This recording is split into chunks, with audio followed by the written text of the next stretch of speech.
Hello అందరికీ, ఈజీగా అయిపోయే చికెన్ పలావ్ గురించి నేను ఈరోజు చెప్తాను. నేను ఇక్కడ ఒక పావు కేజీ చికెన్ అయితే తీసుకున్నాను. అందులోకి సరిపడా కారం, నేనైతే ఒక 2 టేబుల్ స్పూన్స్ కారం యూస్ చేశాను. సో అందులోకి మీ టేస్ట్కి సరిపడా కొంచెం కారం వేసుకొని, అలాగే కొంచెం పసుపు, ఇంకా దాంతోపాటు ధనియాల పొడి, సాల్ట్, ఇంకా అల్లం వెల్లుల్లి పేస్ట్ కూడా నేను ఇక్కడ ఒక 2 టేబుల్ స్పూన్స్ అయితే యూస్ చేశాను. అండ్ కొంచెం గరం మసాలా, అది ఇంట్లో చేసింది, and it is your choice. కొంచెం గరం మసాలా కూడా వేసుకొని లాస్ట్లో ఒక చికెన్ మసాలా వేసి, అలాగే దాంతోపాటు ఒక హాఫ్ నిమ్మకాయనైతే స్క్వీజ్ చేసుకొని దాన్ని మ్యారినేట్ చేసేయండి. ఆ తర్వాత ఆయిల్లో డీప్ ఫ్రై చేయాలి మ్యారినేషన్ చేసిన చికెన్ని. సో అదే ఆయిల్లో చికెన్ డీప్ ఫ్రై అయిపోయిన తర్వాత దాన్ని అంతా పక్కకు తీసుకోవాలి. ఫ్రై అయిన పీసెస్ని ఒక ప్లేట్లోకి పక్కకు తీసేసుకుందాము. సో ఇలా కొంచెంగా ఆ చికెన్ అంతా పక్కకు తీసుకోవాలి. నేను ఇప్పుడు అదే ఆయిల్లో అయితే ఇంకా వేరే ఆయిల్ యూస్ చేయకుండా ఆనియన్స్ని ఫ్రై చేస్తాను.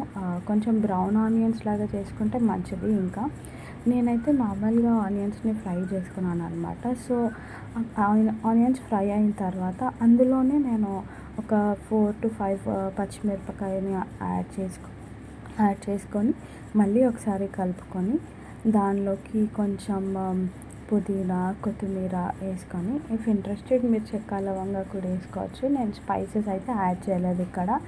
అందులో అవి కూడా వేసుకొని 2 నిమిషాలు అయిన తర్వాత కర్డ్ అయితే యాడ్ చేసుకోవాలి, కొంచెం క్రీమీ టెక్స్చర్ రావడానికి.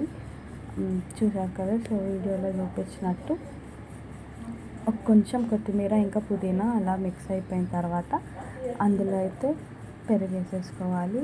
పెరుగేసుకొని దీనైతే బాగా కలుపుకోవాలి.